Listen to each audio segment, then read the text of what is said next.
Okay,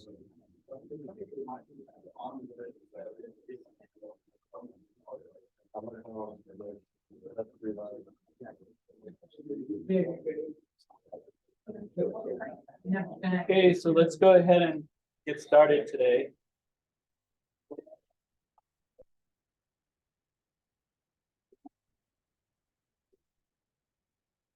All right, so today we're going to learn about doing loops in assembly.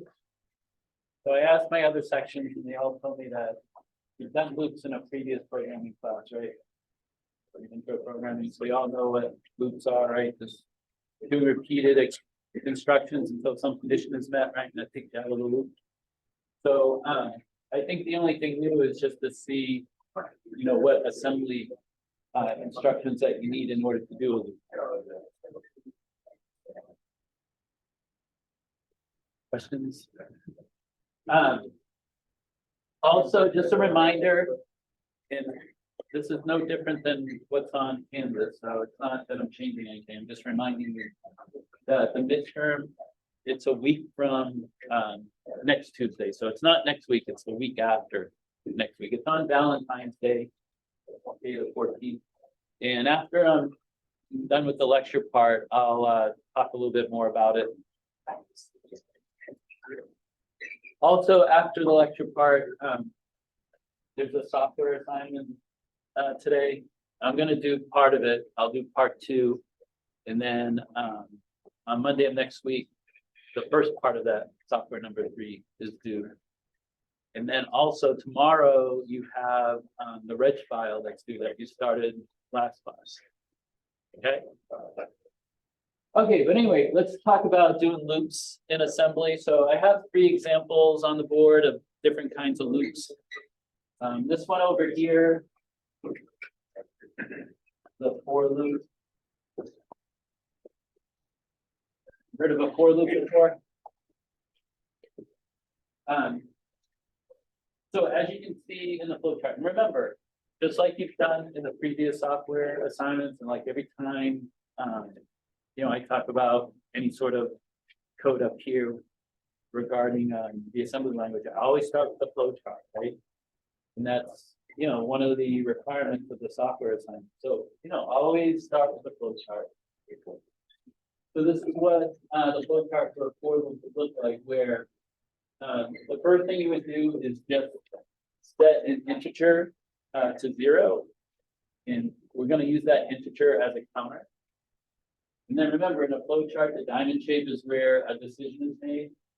So you would compare your counter against some number. Here it's being compared against 10.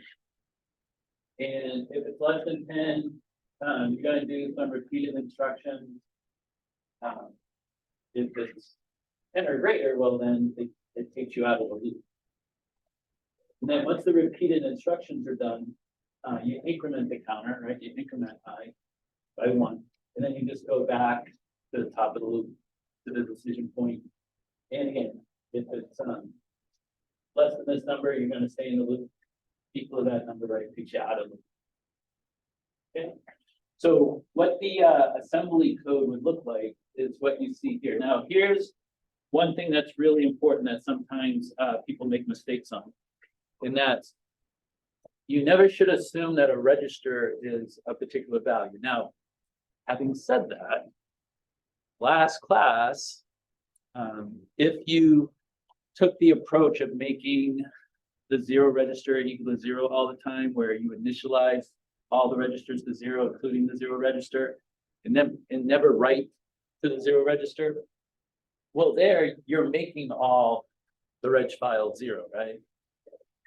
So, in a case like that, you could get away with not doing this. But still, it's a good practice to always never take for granted what is in a register to begin with, because especially like if you're using somebody else's hardware and maybe they didn't initialize all their registers to 0. Okay, so even though this could be redundant, all right, it's never a bad idea. This is one place where being redundant could actually save you from having a problem with your program. Okay, so that's what this line does it, you know, load immediate, it's just taking 0 and putting it into register 5. We're gonna use it as the counter. So it's initializing the counter to 0. Initialize, where's that?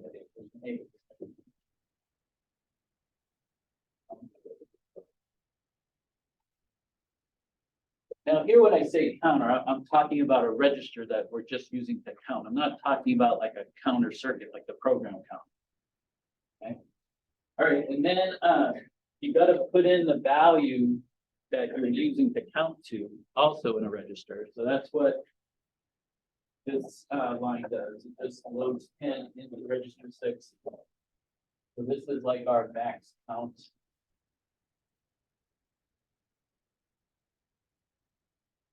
Okay, and then we go ahead and make a decision based on the values that are in those registers, right? So we put a 0 in register 5, we put a 10 in register 6. Now we're just using the branch greater than or equal to, so it's comparing the contents of 5 to 6.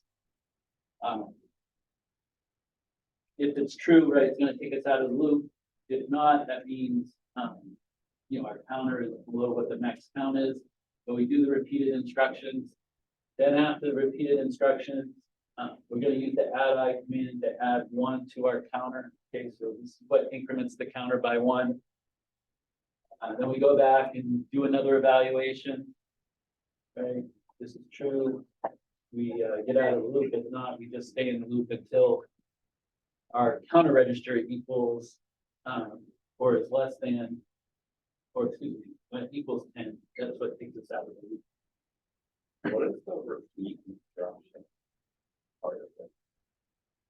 Well, these are just the instructions that you want to go over and over again until this condition is met. Yeah, I'm going to do a specific example, part 2 of software number 3, where there the repeated instructions are just providing a delay. It's just in a program sometimes it's useful, especially when you have like a human user that has to change switches to cause a delay. Okay, because these instructions, remember, are being executed in nanoseconds. And we'll talk specifically about how many nanoseconds we get from. So yeah, whatever instructions you want to be repeated. Okay. So yeah, just being very general. Maybe I should put that as a comment. Yeah, be some code in there. Okay, so any questions?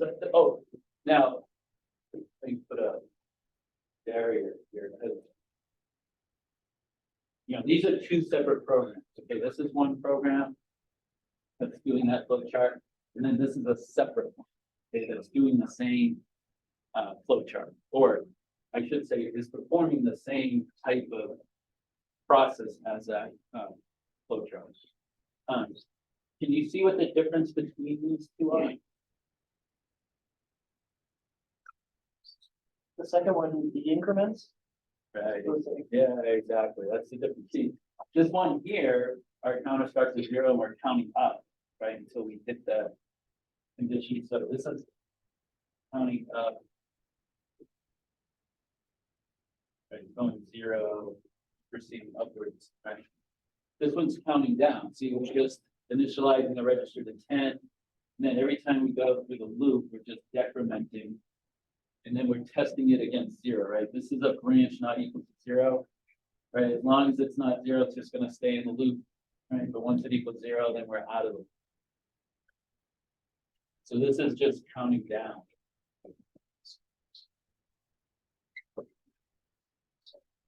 And if you take a look, you know, assuming the repeated instructions are the same, the counting down has 1 less instruction, right? Because you didn't have to initialize the counter to 0. So, you know, the main reason I put these 2 up there is just that counting down is a little bit more efficient, right? It's 1 less instruction now.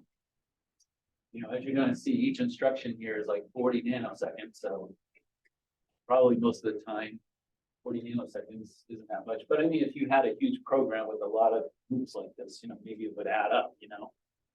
Now, I think I've mentioned this before, but I'll say it again. In this class, we don't grade on, how many instructions you're using. So, if you use more instructions than what's necessary for a particular problem, you're not going to be marked down. However, for part 1 of software number 3, there is something efficiency-wise that I'm requiring you to do. It doesn't have to do with the number of instructions. It has to do with something else. But I'll talk about that when we get there. Okay, well, there's 2 other examples here. This example is a while loop. And this one's a do while.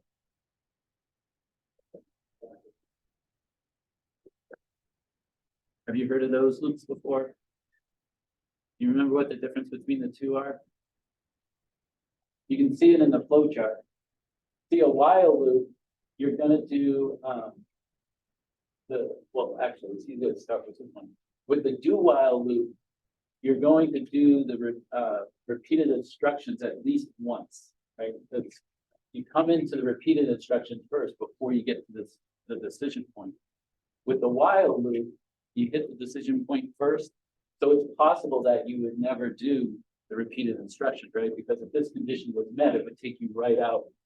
You never would get into the loop in the first place. So they call this like a 0 plus times. They call this like a 1 plus times. The times meaning how many times you're in the loop. So that's the difference. And the code is very similar. It's just the decision point's at a different place, right? The decision point is here at the beginning, and then the repeated instructions, where this would be, actually I should write repeated instructions here. More similar to that.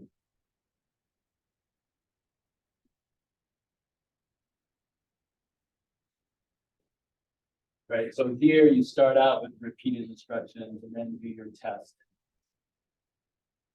And it's not until this condition is met that it gets you out of the loop. When this condition is met, it gets you out of it. Okay.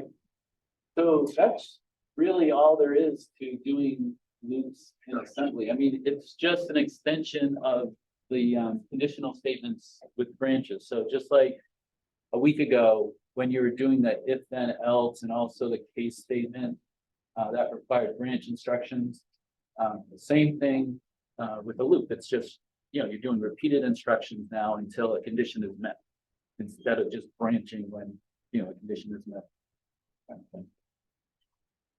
All right. So, I mean, are there any questions about any of this before we talk about the assignment? Because it's a real short lecture today. So just to clarify, you said a do while always runs once for sure, but it has to decide how many times to run over again?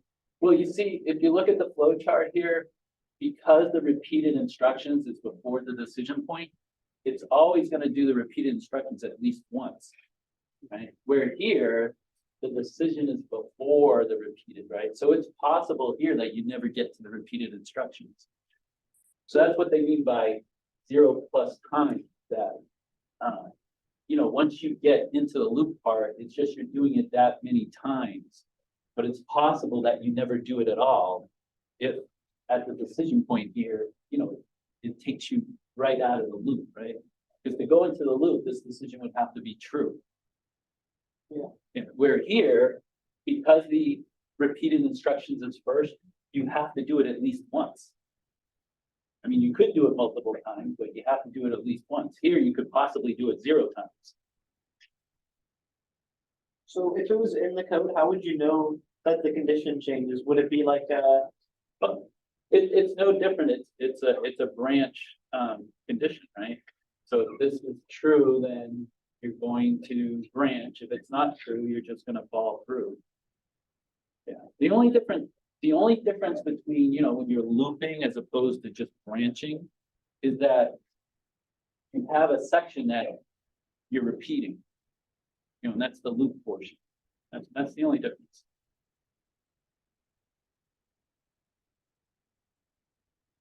Oh, question over here. So, okay, again, about the do while as well. So, since it's going and then it hits the while loop, and then once the while loop is finished and it doesn't want to do it anymore, it goes back up, and that's that's the last time we'll do the while, then it does the instructions again anyway, it doesn't, because it's back up again. So you're talking this one?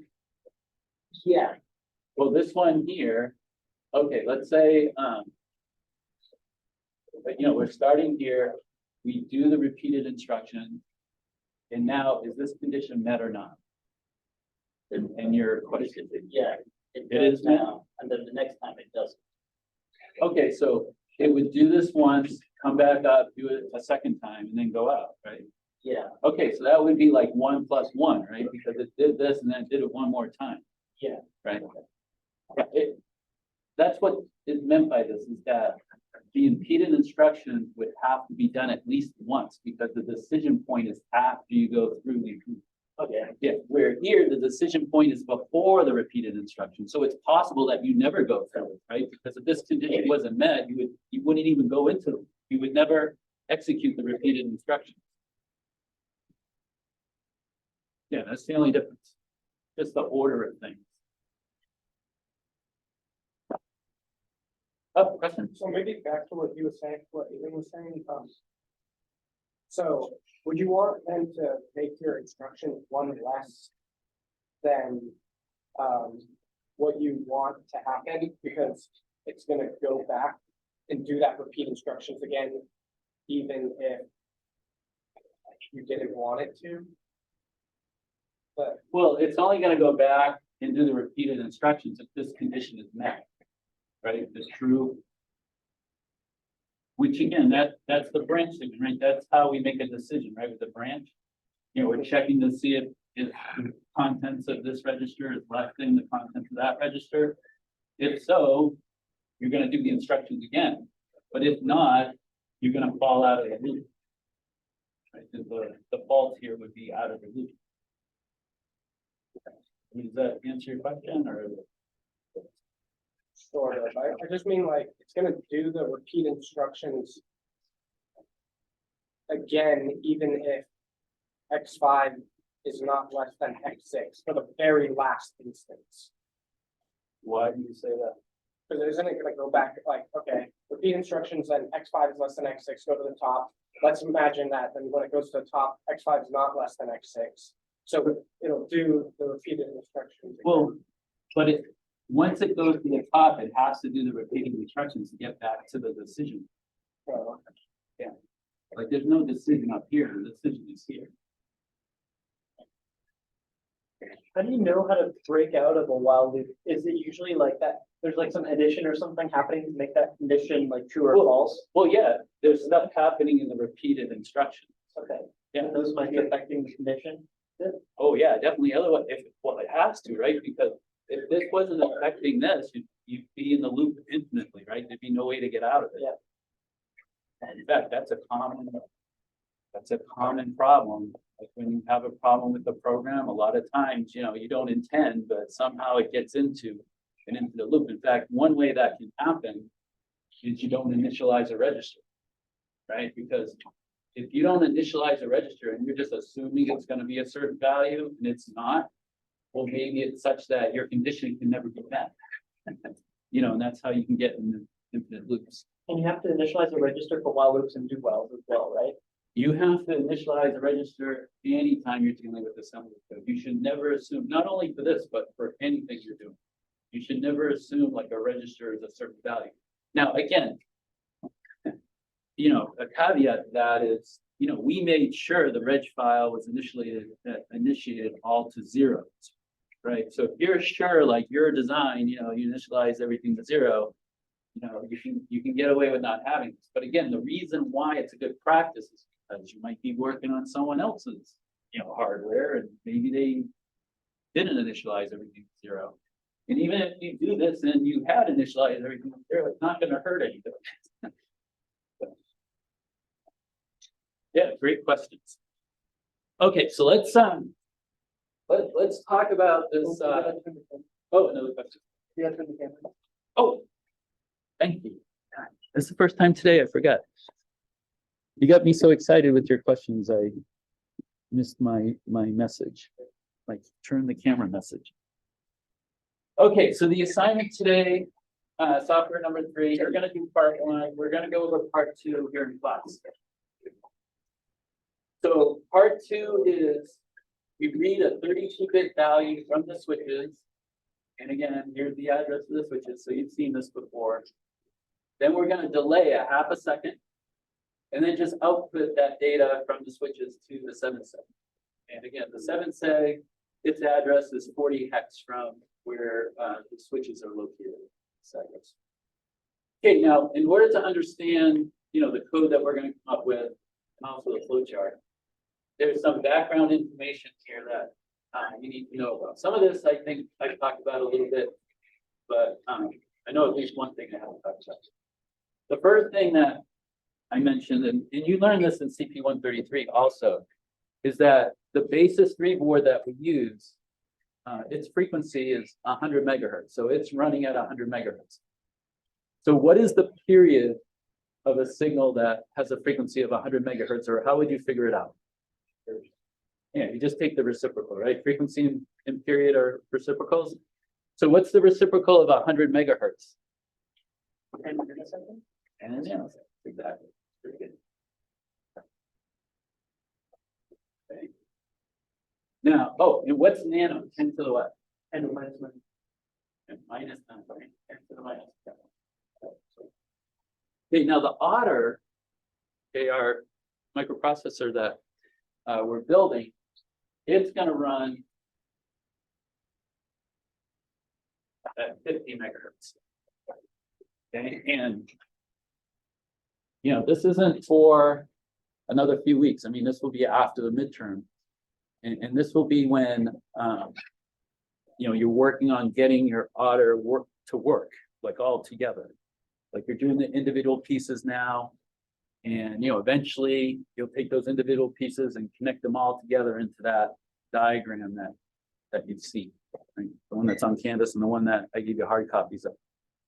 And when you get to that point, before you can download that Otter to your Basis board, you're going to put circuitry around it. It's called an auto wrapper, and it's a module that Dr. Hummel designed. And the purpose of the auto wrapper is that it interfaces your Otter CPU to the outside world. So it's going to have circuitry that will allow you to hook up input peripherals and also output peripherals. So, things like switches and input, or switches and buttons, like a keyboard on the input side, and things like LEDs and 7-segment displays and monitor on the output side. And part of that wrapper circuit, there's a divide by 2 clock module. Okay, a lot of you, at least I know in my class, my 133, we saw a clock divide module there, and it's the same sort of module. Okay, so that clock divide module of this wrapper circuit that goes around your Otter CPU, that's what's going to divide that 100 megahertz on the Basis board down to 50 megahertz, and that's what the Otter runs at. So if a 100 megahertz signal has a 10 nanosecond period, what's the period of a 50 megahertz signal? 20, right? This goes down by 2, this is going to go up by 2. Okay, so the Otter frequency has a period of 20 minutes. Now, this information I haven't talked about yet, and we're not going to talk about it in detail until another couple of weeks. In fact, I think we don't talk about this in any detail until after the midterm either. And that's most of the Otter instructions. So most of the instructions in that assembly language manual that you have require 2 clock cycles. Okay. Now, the reason I say most and not all is because some of the instructions require 3 clock cycles. And we'll talk about which ones eventually. But right now, for this problem, we're just going to use 2. That's what most of them use. So if the Otter is running at 50 megahertz with a period of 20 nanoseconds, well, before we answer this question, so if the Otter is running at this frequency with a period of 20 nanoseconds, how long would it take to execute one instruction if it takes 2 clock cycles? 40, okay. We just multiply one period by 2, right? 2 clock cycles, 2 periods. So 40 nanoseconds for the otter to execute just one instruction. So now with this information, we can figure out, we can figure out from this information, we can figure out how many instructions we need to use up a half a second of processing time. So how would we do that? You do 0.5 divided by 40. Yep, exactly. Yeah, you take 0.5 seconds. Divide that by 40 nanoseconds. Anybody have a calculator? Yeah, I mean, it's gonna be a big number. You said it, what is it? Yeah, it comes out to 12,500,000. 12.5 million seconds, instructions.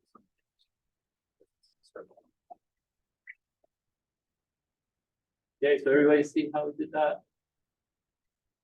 All right, well, we're gonna use this number coming up in our code to cause this delay. Okay, but before we rewrite the code, let's do the flow chart. So what I have is my flow chart.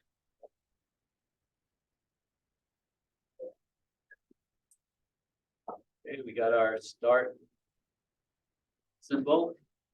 Okay, and then what are we gonna do first? Because you've done this first in the first couple of software assignments. Yeah, read the switches.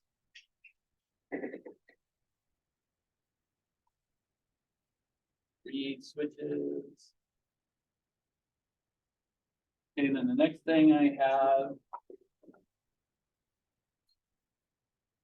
is initializing, because you'll see this is a for loop.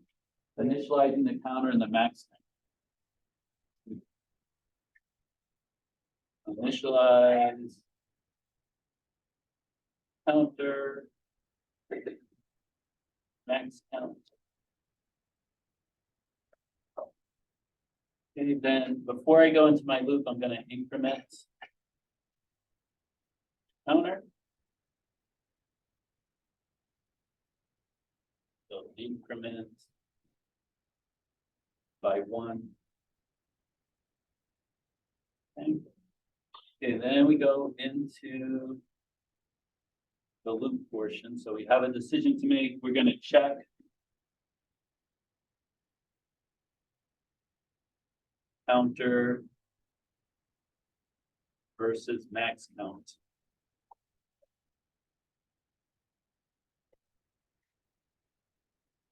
Oh, actually,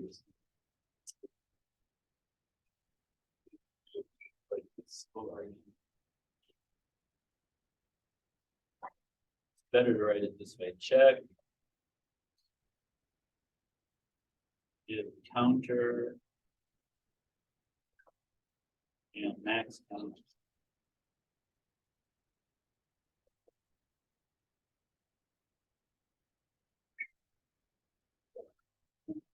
equal to or equal. Because we're going to check the counter value against the max count to see if they're equal. Let's see, if they're equal, we're going to go out of the loop.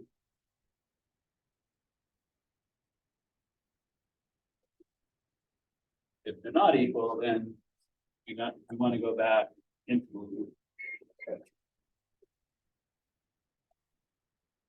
And then if we're out of the loop, that's when we're going to output to the 7 segments.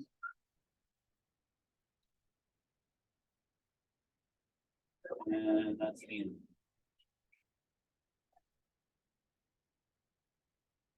Okay, so we're going to initialize the counter to 0. We're going to put in a max count that's based on that number we figured out.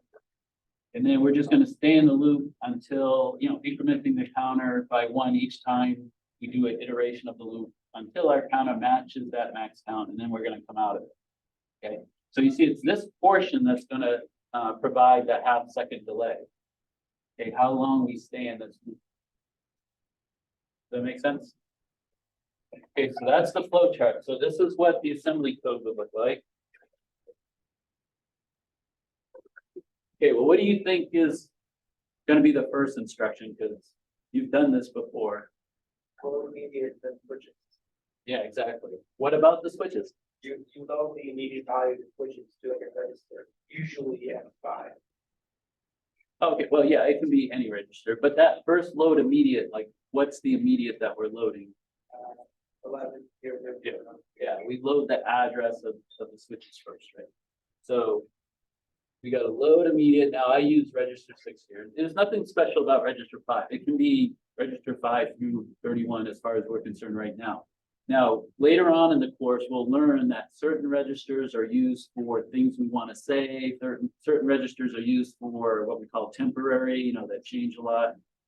Then there's augment registers, and those come up when you're doing subroutines. But right now, you can use whatever register you want. So yeah, we put the address of the switches into register 6.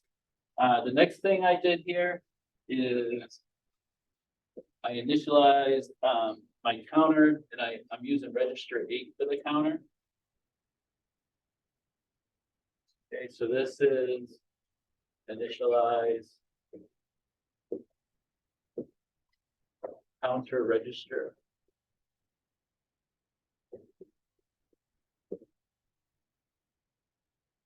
Okay, then we're gonna load the data of the switch into a register. Because remember, and this question came up in my earlier classes. At this point, this instruction here, all it's doing is putting the address of the switches into this register. It's not bringing in the switch data yet. It's not until you get to the load word that you're then going to take the data at the address of the switches and then put it into a register. Okay. Now, why are we using load word instead of load half word or load byte?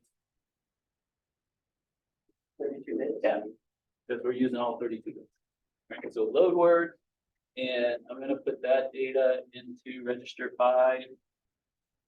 Remember that this instruction. Okay, you remember what this is doing here? What this instruction does, it first takes this number out front, which is 0 here, adds it to what's in the parentheses. So we have put the switch address into register 6. So it's just going to add 0 to this. Then it uses this as an address and takes the data at that address and puts it into that register. So you see it's these two together. These two instructions together is what puts the switch data into a register. It's not just this one. Okay, and again, I'll get you a question. Again, the reason why it's good to have this offset is because, when we go to output the data to our 7-segment display, because the 7-segment display address is only 40 hex different than the switch address. Well, when I use my store word command, as you'll see coming up here, I just put 40 hex in front of this, and it saves me from having to do another load immediate. So that's the reason for this offset that they put here. It just makes it convenient. Did you have a question? Yeah, I was wondering, for that offset, would it also work with the LW without the 0? You just did it so that it's easier to read. Oh, so if you don't put anything, I've never tried that in RARs, but I have a feeling that would cause an error because it would be undefined, I would think. I don't know if it takes it as a 0 if you don't put anything there. You could try it. Oh, I meant to just do X register 6 and not add 0 to it for LW. Well, you're saying not put a number there? Well, that's what I'm saying is that if there's not an actual number there, I don't know what RARs will do. RARs probably won't like it because it won't know what it is, right? Oh, it's like Because again, you can't assume that nothing's a 0. I mean, almost like maybe, a syntax error almost. I would think I've never done it, so I don't know. I mean, try it. Like next time you're in RARs, try it. Let me know. I doubt it takes it as a 0. But hey, I've been wrong before. So, all right. The next thing is using a register for the max count, and that's where this number is going to come into play. But I'm not going to write anything here yet.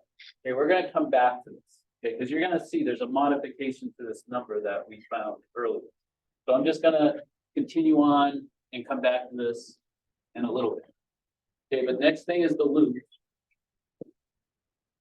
So the first thing in the loop, we're gonna have a add immediate where we're just incrementing the counter.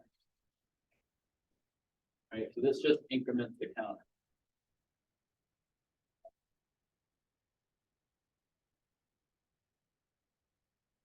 Okay, then we have a branch. I'm gonna use a branch not equal to, where we're comparing this number that I haven't given you yet, but I will, to our counter. Right, so if these aren't equal, we're gonna stay in the loop. Okay, but if they are equal, we're going out of the loop, and that's when we're just gonna write to the 7-segment display. Right, so that's where our store word would be. And then X5, and then here's where the offset comes in, right? Because since the 7-seg is only 40 hex away from the switch address, I can just put hex 40 X6, right? Because it's gonna add this to what's in register 6, which is the switch address, and now it's gonna use this address here, and that's where the data is gonna get written. Okay?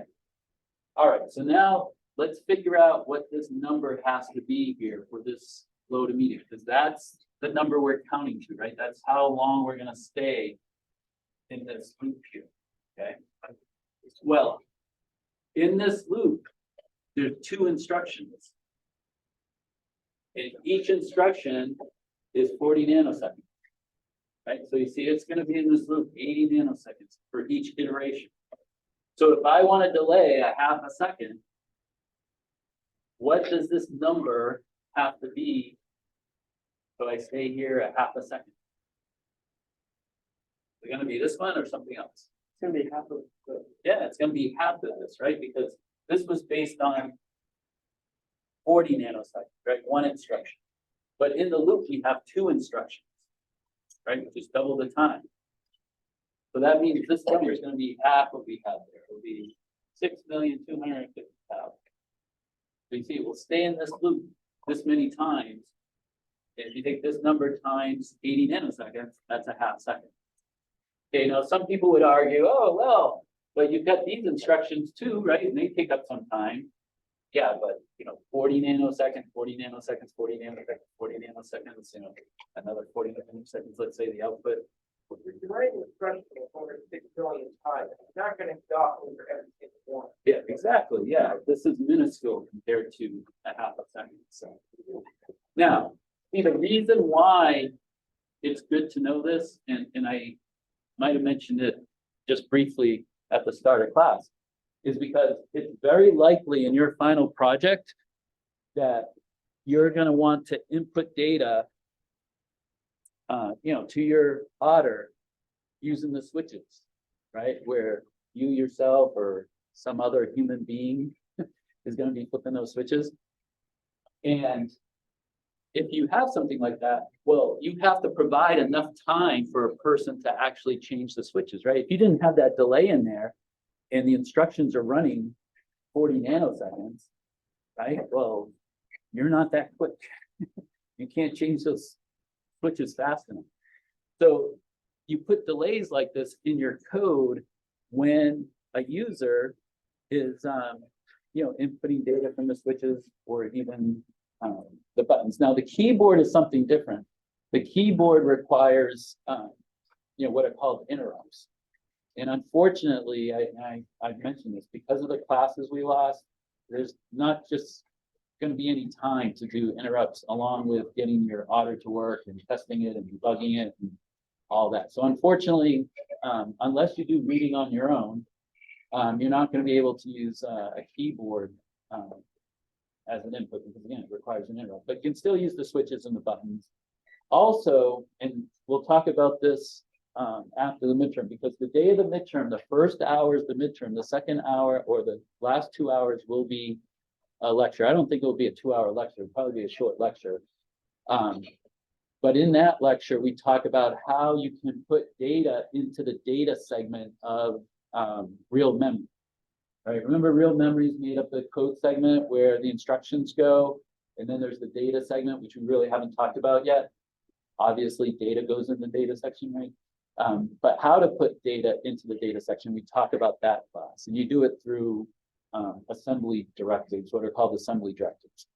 But anyway, a person could do a final project where all the data that they're going to use is in the data segment and doesn't require any input from switches, so that's also possible.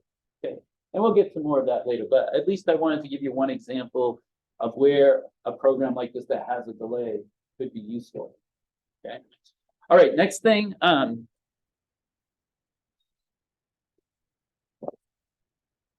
Okay, so we just went through, part 2 of software assignment number 3. You're assigned part 1. Okay, so let's read what part 1 says. Part 1 says, read a 32-bit value from the switches at our familiar address, right? 11 all zeros. Assume the 32-bit value is the combination of two 16-bit unsigned values. So the first thing you need to do is split the 32-bit input into two 16-bit values, okay, upper and lower 16 bits. Assume both of the 16-bit values are unsigned. Okay, then you multiply the two 16-bit values together and output the result as a 32-bit unsigned value to the 7-segment display. Okay, so first thing is, in our instruction set, we don't have a multiply command. So how are we going to do multiplication if we don't have a multiply command? Yeah, just successive addition. Okay, so that's where the loop comes in, right? You're going to have to add so many times in a loop. Now, where the efficiency part comes in, and again, when I say efficiency here, I'm not talking about the number of instructions, okay? You're not graded on how many instructions you use. So, if somebody does this program in 10 instructions and another person does it in 20 instructions, they're graded the same. But what I want you to do as far as efficiency goes is that if your two numbers, let's say your two numbers are 40,000 and 2. How could you make it more efficient if you've got a really big number, really small number? Right. You would want to iterate, like if it's 40,002, you would want to iterate the loop twice as opposed to 40,000 times, right? So if it's, so take the smallest number that you're multiplying and use that for how many times you're iterating through the loop. Okay, does that make sense? Okay, so that's not in the problem statement, but add that. That's an added requirement that I'm putting in just to make it a little bit more interesting. Okay, and it's also something you would do in practice. Okay, so the last thing here is I just want to say a few words about the midterm. Most of what's up there. As you can see, it's going to be a multiple choice true false test. There's going to be 60 questions. You have 60 minutes to do it, and it begins at 3:10.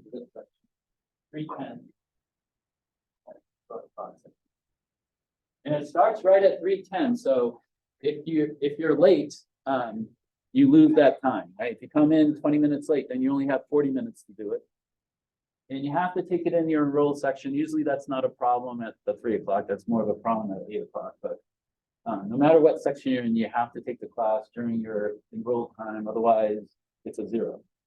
I don't have it up there, but the material goes from the first class, the very first day, all the way through the end of next week. Okay, next week, both days are hardware assignments. Monday of next week, you'll build the ALU, the arithmetic logic unit, and the immediate generator. And then on a week from today, you'll build the branch condition generator and also the branch address generator. Now that sounds like a lot, but it's really not, because the program counter is probably the most work hardware-wise, other than the control unit. Okay, the control unit that we'll do after the midterm, that's going to take you a while, and I'll give you more time to do it. You get like 2 weeks to do that. And then, the reg file, I think, is the second most before the control unit.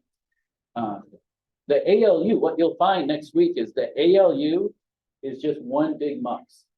And in your Verilog code, it's just gonna be one case statement. Okay, so the ALU is not that much. And then the immediate generator is 5 assigned statements. Okay, the key thing in order to build the immediate generator is remembering how to do concatenation and replication from 133. Remember what concatenation is? Who can tell me what concatenation is? From 133, like what were you doing when you were concatenating something? Sorry. That means many things. Well, no, I'm saying in 133 though. But like, okay, because you can like, you know, happening like, a wire, right? So you have like, certain amount of data, so it's like 40 bits, you can make. Yeah, exactly. Yeah, I mean, generally speaking, it's just like taking a piece of data here, a piece of data here, and putting it together. Yeah, that's awesome. Yeah, and then replication, just like it sounds, it's just, you can take either a bit or a number of bits and just keep reproducing it. It's like successive concatenation. But anyway, that's the key to doing the immediate generator. And I'll review that before class. So, and then the branch condition generator is one if statement. You can do it in one if statement. And then the, what was the other one? The branch condition or the branch address generator, that again is like 3 assigned statements. Okay, so even though each class next week, there's 2 pieces of hardware, they're fairly, I won't say simple, but I mean, pretty basic coding. Okay. So anyway, the material does go from the first class through next week. And then the other thing I would say is that, well, first of all, remember, I'm recording my lectures and these lectures are on Canvas. So that's one way you can review. Also on Canvas, where the videos are, I basically had my class notes. Okay, I had the outline of what's talked about that day. Okay, so if you missed anything in your notes, you could look at that. So I would think that someone, now again, I can't give it any guarantees, of course, but I would think someone that's been coming to class and doing the work conscientiously and paying attention and all that kind of stuff, I wouldn't think this is something you got to stress out about. Now, you got to come prepared. You can't go into a test cold, right? I mean, you're going to have to do some preparation, but someone that's been doing the work and being attentive and if you prep for it, I would think you would do well. Now, as you can see, guessing is discouraged.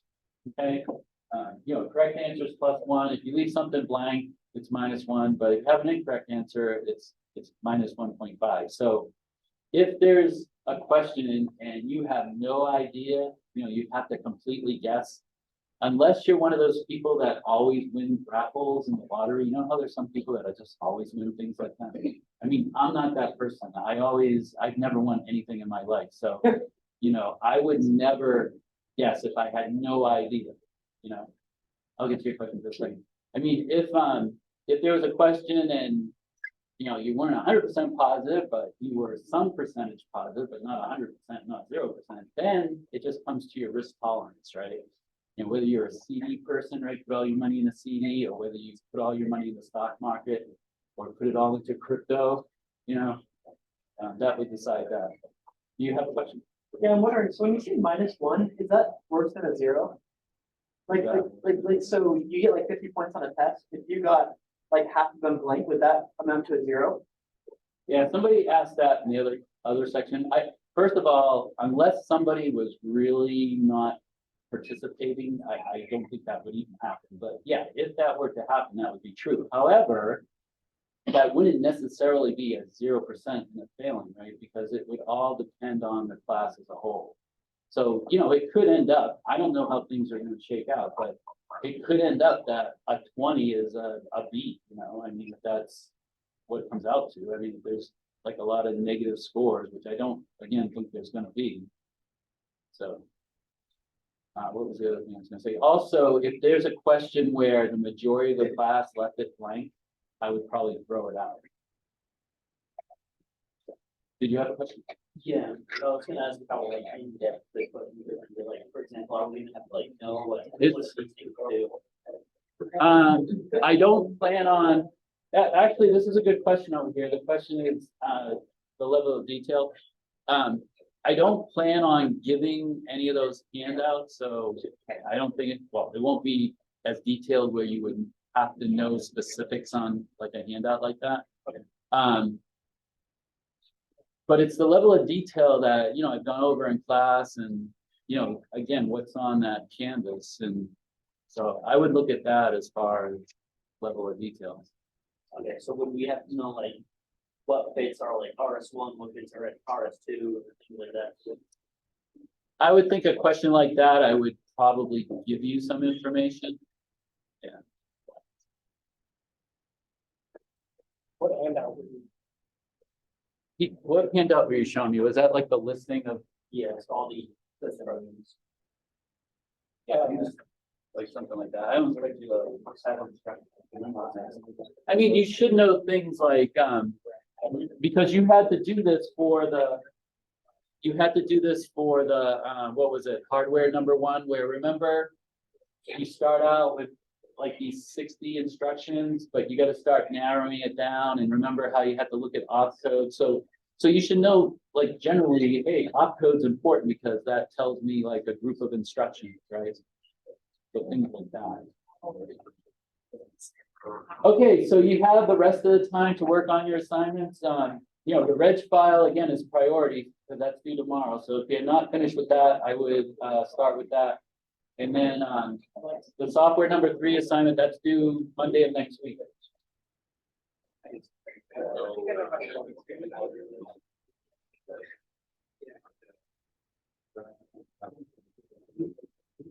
And, you know, we're not on everything on the other rest of it.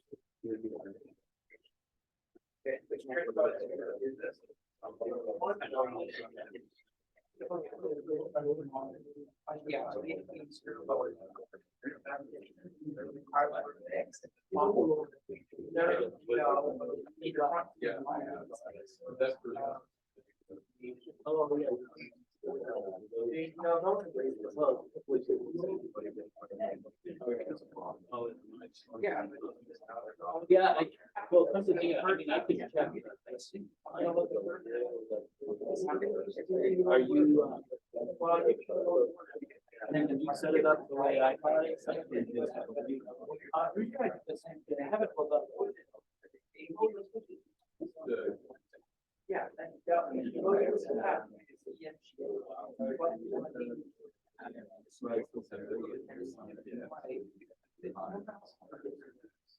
Yeah, it may just be because, I'm pretty sure when I did mine.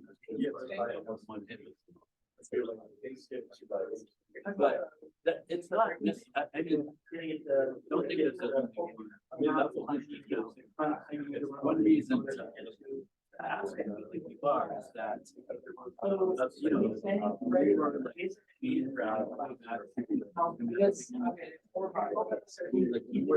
been created.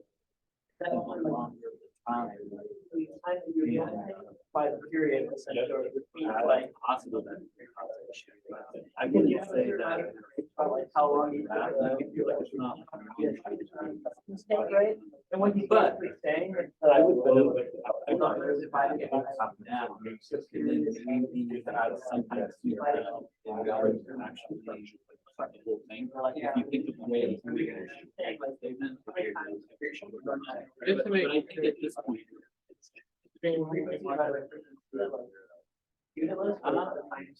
Well, what you can do to, because I'm not in the case, but what you can do is when you submit it.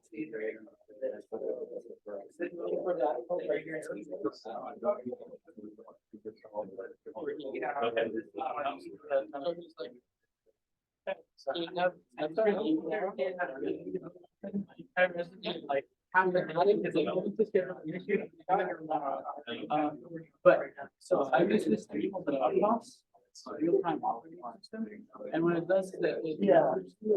So integrating it by one. Oh, that's nice. So for example, if I have like. I guess.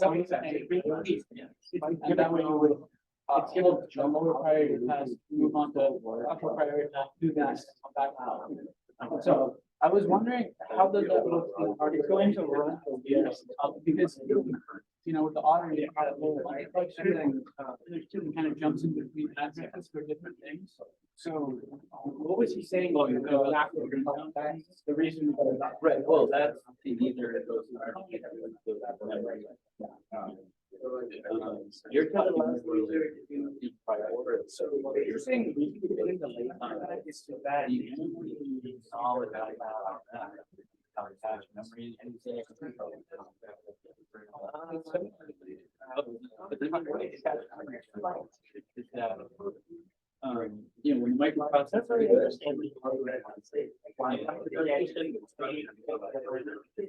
Instead of going to memory and just grabbing that one instruction, we grab like part of that instruction. So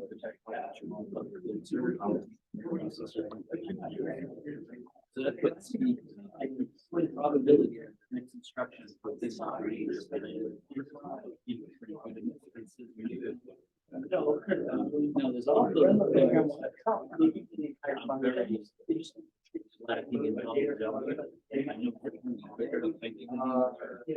Yeah, that, I think that's what. If I'm being honest, I think talking about all the times. I feel like it's sort of.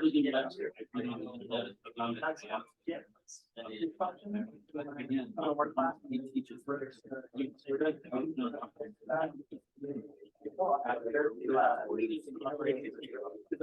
I know there's some operating numbers that are on it. No. I have one. When you recommend all kinds of, but unfortunately.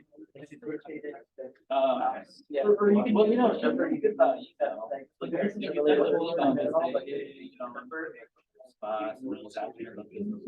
like basically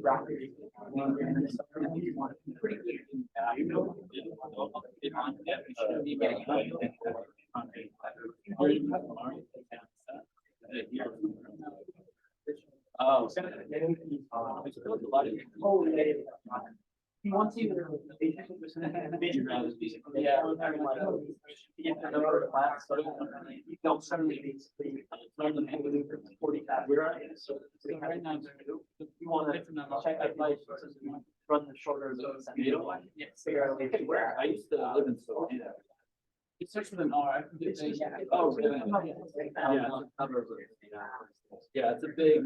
You break it down. I mean, I have friends that live in Seattle, but Yeah. I was in the foundation. But I used to go to Seattle. You know, it's beautiful. So then it's the value, and that value determines how school is, right? Well. The guy who, that's interviewing, designed, the system while he was in college, you know, always had, we still use it. So, he's quite the guy, you know. Value A is what this value, use value A as the amount. But yeah, whoever is. Value as the number of like from the loop, right? Yeah. You want to take. That's one of the most fascinating things. I went there, it was like 10 years after. Just like,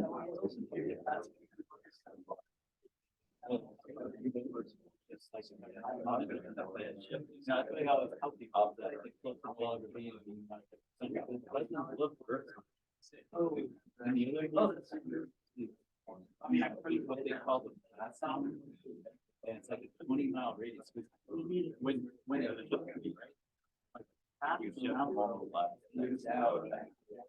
Like, there's a big gorgeous.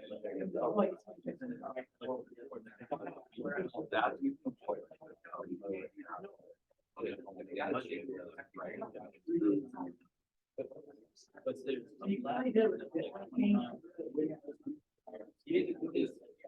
it's not like it's a gradual thing. It's not.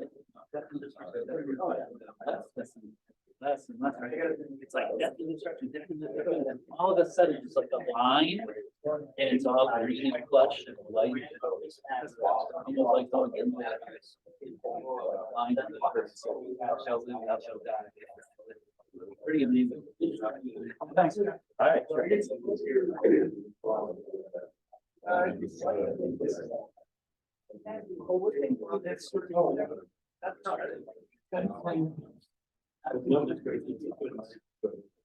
Yeah. I wanna ask you, I can find it. My recording. Think I'll help you draw it out. You're ready.